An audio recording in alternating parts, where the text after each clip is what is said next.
The poison wasn't meant to kill the girl. It was designed to murder the wolf inside her, to sever the mate bond before it could ever form.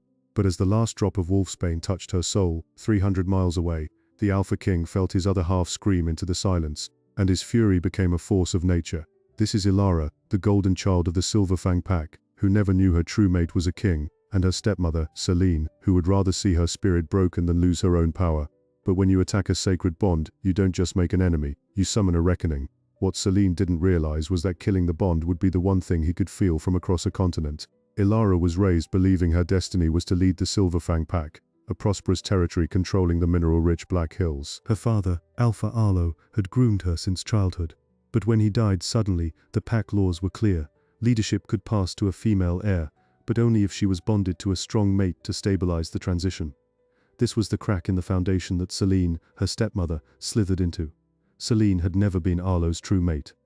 Theirs was a political union with the neighboring Stormcrest pack. With Arlo gone, Selene's only path to retain power was through her own blood daughter, Livia, a girl of 16 with no alpha spark. Ilara, at 22, with her father's commanding presence and the pack's loyalty, was an obstacle that needed to be removed. Not killed, that would cause a revolt, but made unfit. The plan was clinical in its cruelty.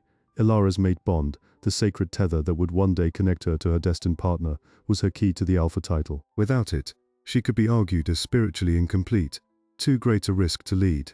Selene, through her Stormcrest connections, procured a rare, alchemically refined strain of wolfsbane, known as Spirit Sever.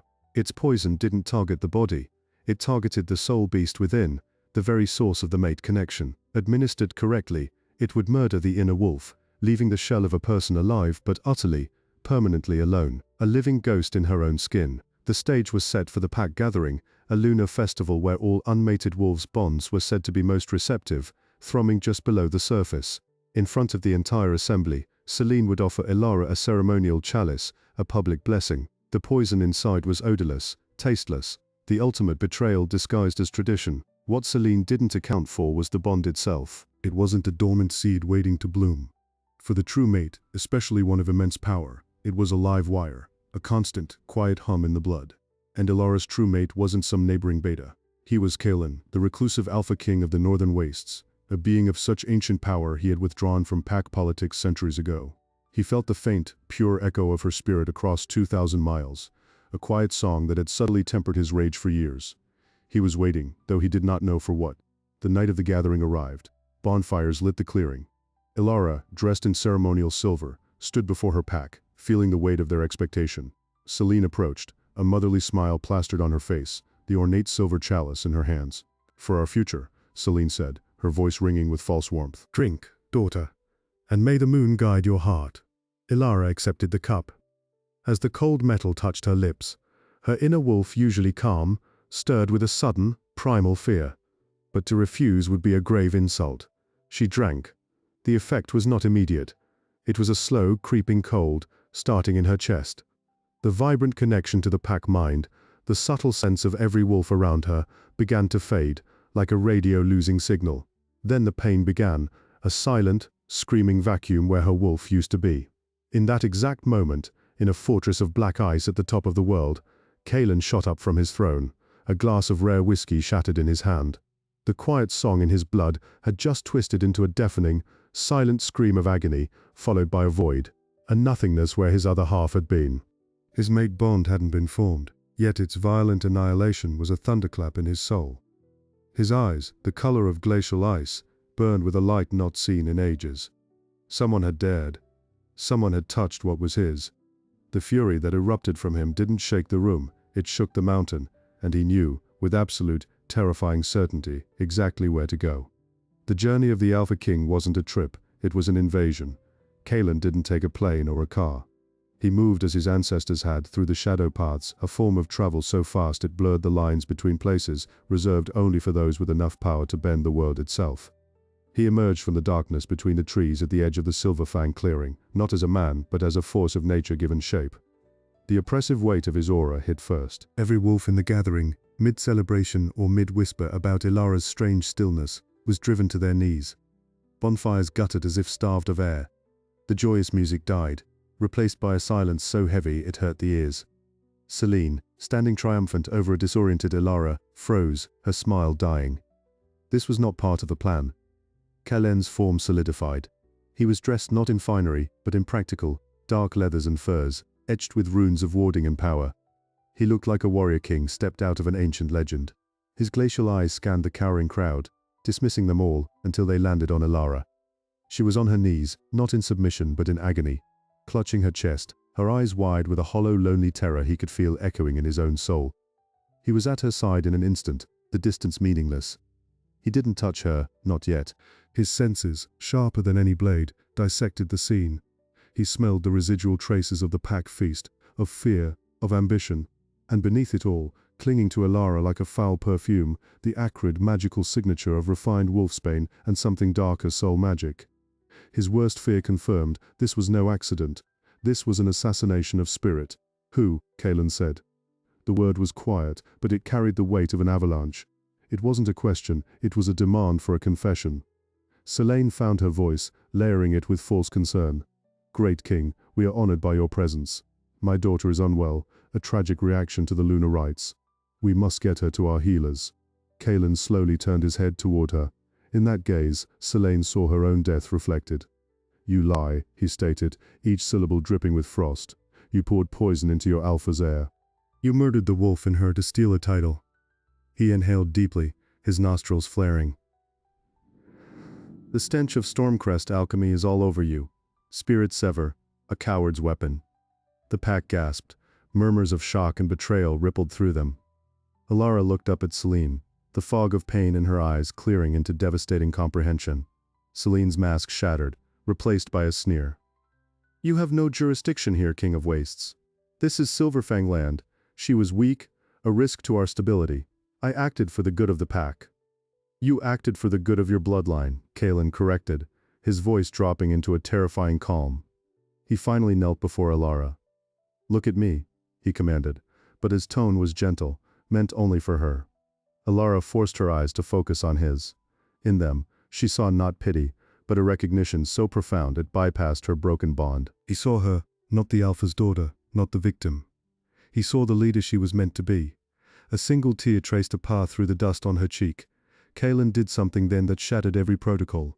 He placed his hands on either side of her face, his forehead touching hers. He closed his eyes, and a warm golden light, stark against the night, emanated from his skin, enveloping her. It was a direct transfusion of pure alpha energy, an attempt to jumpstart the dead engine of her inner wolf. For a moment, hope flared, color returned to Elara's cheeks. She drew a sharp, clear breath. The pack watched, spellbound, but the light sputtered, then faded. The void within her remained, a cold, dead space. The bond was not sleeping, it was extinct.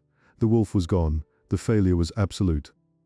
Kalen pulled back, a raw, agonized fury twisting his features. He had been too late by minutes. The crime was permanent. He rose to his full height, and when he spoke again, his voice shook the very roots of the ancient trees surrounding them. Selene of Stormcrest, by your own admission and the evidence in my mate's soul, you are guilty of high treason against the sacred laws, of spiritual murder, and of an act of war against my person. The word mate dropped like a bomb. The pack reeled. Elara stared, stunned. Selene's face went ashen. She hadn't just disabled a rival, she had maimed the fated queen of the most dangerous wolf alive. The penalty, Kalen boomed, is death, by my hand, now. But Selene, cornered and desperate, shrieked her defiance. You are one wolf. This is my pack, my allies are coming. She gave a sharp, pre-arranged signal. From the tree line, a contingent of Stormcrest enforcers, hidden for this very contingency, emerged. 20 strong, armed with silver-tipped weapons. She had planned for a pack coup, not a king's judgment, but she would use them anyway. A grim, almost satisfied smile touched Kalen's lips. He didn't even look at the advancing warriors. He simply said, you think in terms of packs and allies, I think in terms of empires. He lifted his head and howled. It was not a sound of this world. It was a summons, a command woven into a frequency that bypassed the ear and spoke directly to the wolf in every heart, and it was answered. From the shadow paths he had traveled, figures began to materialize, not a handful, dozens. Kalen's personal guard, the Frostwrath, each one a legend in their own right, veterans of the Northern Wars. They formed a silent, impassable circle around the clearing, outnumbering and overwhelmingly outclassing the Stormcrest forces, who stopped dead in their tracks. Selena's defiance crumbled into pure terror. She had not started a fight, she had ignited a war she could not possibly win. Kalen took a step toward her, his intent clear. This was the end. But Ilara's voice, weak but unwavering, cut through the tension. "Kalen, wait." All eyes turned to her. She pushed herself to her feet, swaying but upright, using every ounce of her will. She looked not at Selene, but at her Packer people, who were watching their world dissolve. If you kill her now in rage, it becomes a personal execution. It leaves doubt, it leaves Stormcrest a martyr to rally around. Kalen paused, his killing focus shifting to her. He saw the strategy blooming in her eyes, the alpha mind working even without the wolf. "Speak your will," he said, the words a king's decree granting a queen her first command. "She will face the council," Ilara declared, her voice growing stronger. "Let all the pack see her crime and her guilt. Let justice be public, absolute, and merciless. And let Stormcrest share in her fate for supplying the weapon." She finally looked at Selene, and there was no hatred there, only the cold finality of a judge. "You wanted to play politics, stepmother. Now you will see its true price." In that moment, despite the void inside her, Ilara Sterling ceased to be a victim and became a ruler. Kalen looked at her, and the fury in his eyes cooled into something fiercer, respect, and a vow. He nodded once. "As my queen commands." He turned to his beta, a giant of a man named Rook. "Take the prisoner, secure the Stormcrest vermin. We convene the North American Council. Here." In 3 days' time, he then addressed the trembling Silverfang elders. "Your pack is now under the protection and authority of the Northern Wastes until a new Alpha is confirmed. That Alpha will be the woman your former Luna tried to destroy. Any objection?" There was none. The transfer of power was complete. But as Selene was dragged away, she spat one last venomous promise at Ilara. "You may have the king, girl, but you are empty. A queen with no wolf is a joke, and without the bond, what holds him to you? When he realizes you're just a hollow human, he'll cast you aside too." The words were meant to wound, but they hit upon a terrible, unspoken truth. Kalen had felt the bond snap. He had felt her die. What did that mean for them? He had claimed her as mate, but the sacred tether, the supernatural certainty, was ash. Could a king truly love a ghost? The victory felt hollow, overshadowed by a daunting, intimate question that threatened the foundation of everything that had just been won. In the cold light of the next day, victory tasted like ashes.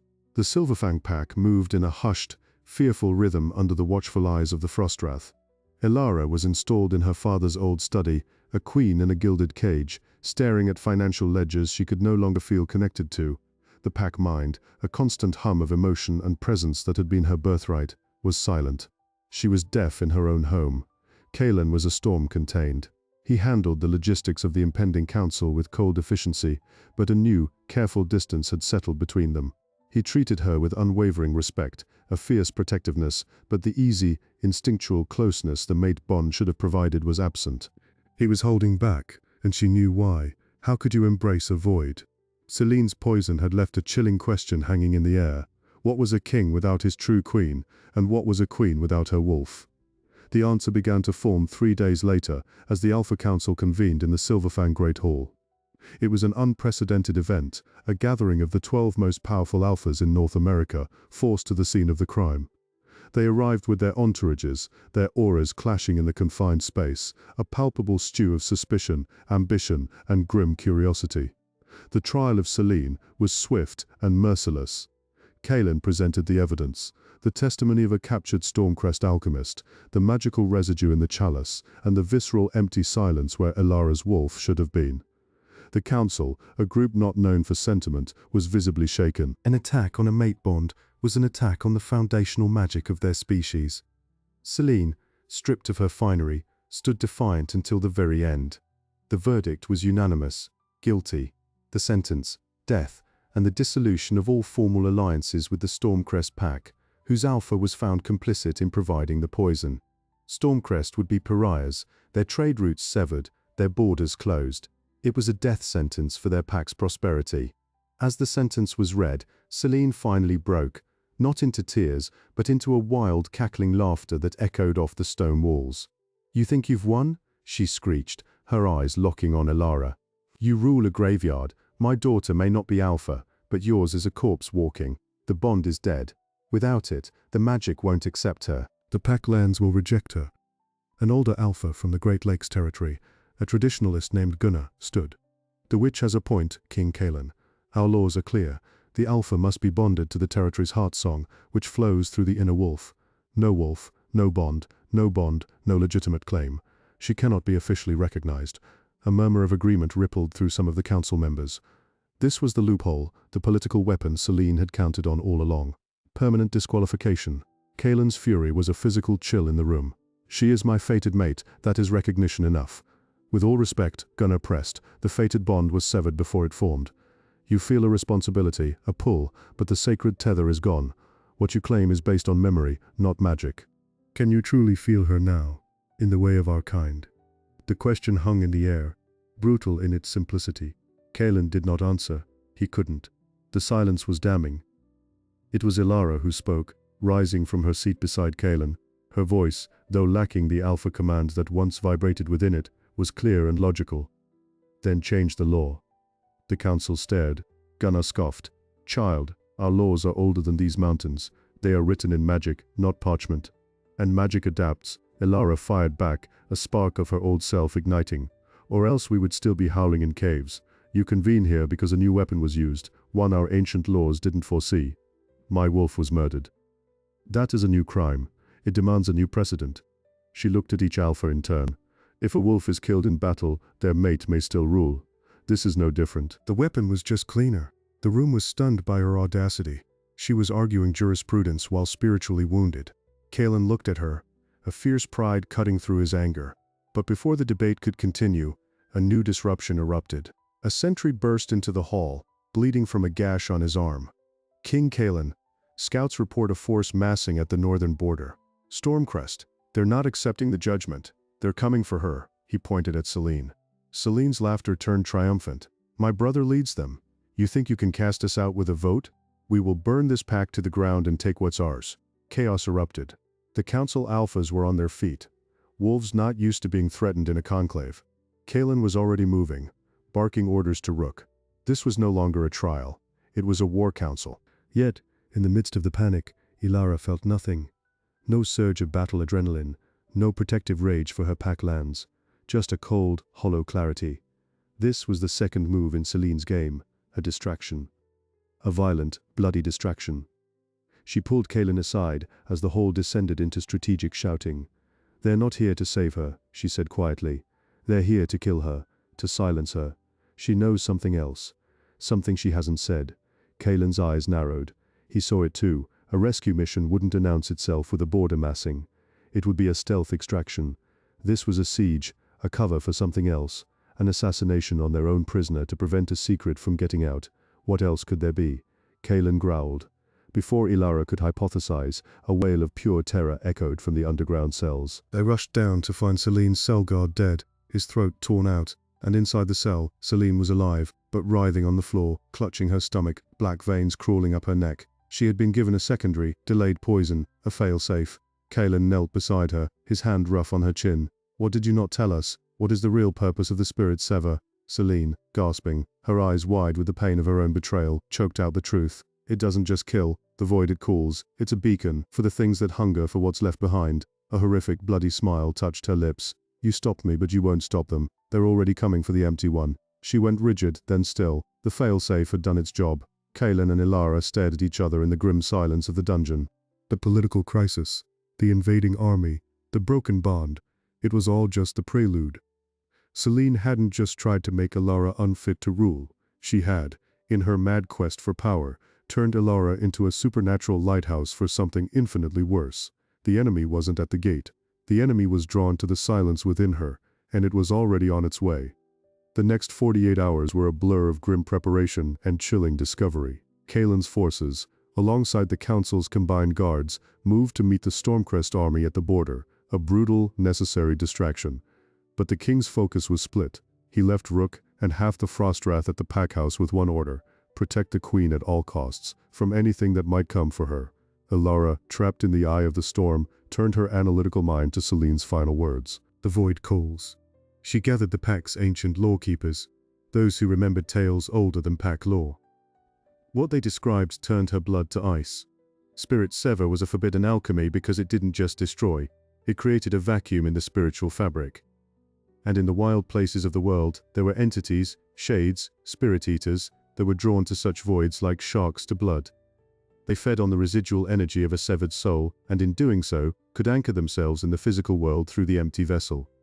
She wasn't just a beacon, she was becoming a doorway. The first attack came not at the border, but in the heart of the pack house. It was midnight when the lights died and the temperature plummeted. From the shadows of the grand hall, forms of swirling darkness and chilling silence coalesced. They had no distinct shape, but their presence sucked sound and warmth from the air. The Frostwrath guards, armed with silver and iron, found their weapons passing through the creatures like mist. These things were not of flesh and blood. Panic set in as the shades glided toward Ilara's chambers. Rook and his men were powerless. Ilara, standing in the center of her room, felt the hollow place in her chest pulse with a sickening, pulling sensation. The shades were reaching for it. In that moment of absolute vulnerability, a memory surfaced. Her father's voice, from a childhood lesson she'd half forgotten. Magic is balance, little wolf. For every void there is a potential. Emptiness is not nothing, it is space waiting to be filled. She had been trying to mourn the loss of her wolf. But what if she stopped seeing it as a loss, and started seeing it as available real estate? It was an insane, desperate gamble. As the first shade reached for her, its touch a burning cold that seared her skin. Ilara did the opposite of what every instinct screamed. She didn't fight the void. She opened herself to it completely. She stopped trying to feel the pack, stopped trying to feel the bond, and instead focused on the nothingness itself. And then, with a clarity born of utter terror, she began to fill it. Not with a wolf, but with her will, with her authority as the Alpha's daughter, with the love she had for her pack and the furious, protective rage she felt for the man fighting for her miles away. She funneled every ounce of her human spirit, her unbroken mind, into the emptiness.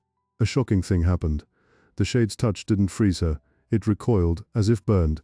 The void inside her was no longer a passive, hungry hole. It was a pressurized chamber filled with pure, undiluted her.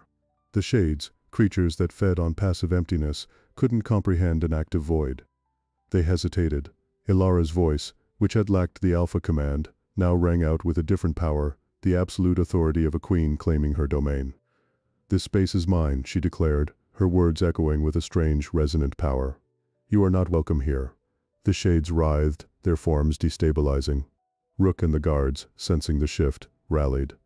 They couldn't hurt the shades, but they could disrupt the shadows they clung to, shattering windows to let in moonlight, building roaring fires. Between Ilara's newfound defiance and the guards' tactics, the entities dissolved back into the ether, their hunger frustrated. At that exact moment, on the border, Kaelin felt it. Not the return of the bond, but a surge of something else, a brilliant, stubborn, unmistakable flash of Ilara's essence, so potent it cut through the chaos of battle. It was her, unfiltered by the wolf, purely herself. And it was powerful. His head snapped toward the packhouse, and a fierce, triumphant roar tore from his throat, shaking the battlefield. His mate was not broken. She was evolving. The Stormcrest army, already outmatched, broke under the renewed fury of the king, who now fought with the certainty of victory on all fronts. The border conflict ended in a rout.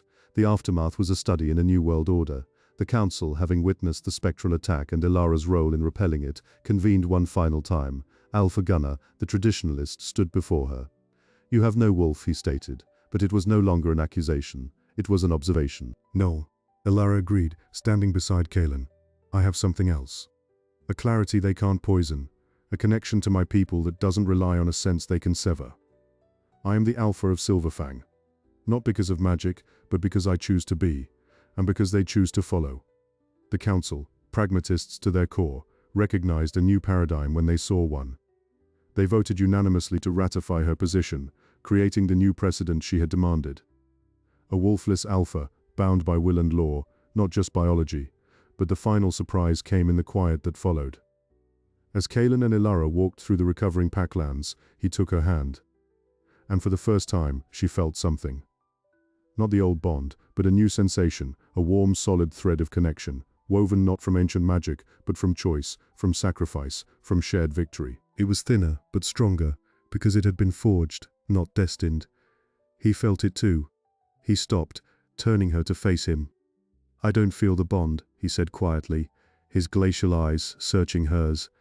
"But I feel you, more clearly than I ever thought possible." Elara smiled, a true, unburdened smile. "Maybe we didn't lose our fate," she said. "Maybe we just upgraded." Kaelin pulled her into an embrace, and in the warmth of it, Elara knew the truth. Selene had tried to kill the mate bond, but in its place, she had forced them to build something rarer, a partnership made not by the moon, but by their own hands. And that was a connection no poison could ever touch. So what does this tell us about the very nature of power and connection in a world ruled by ancient magic? Elara and Kaelin's story is more than a simple revenge fantasy. It's a blueprint for a new kind of strength.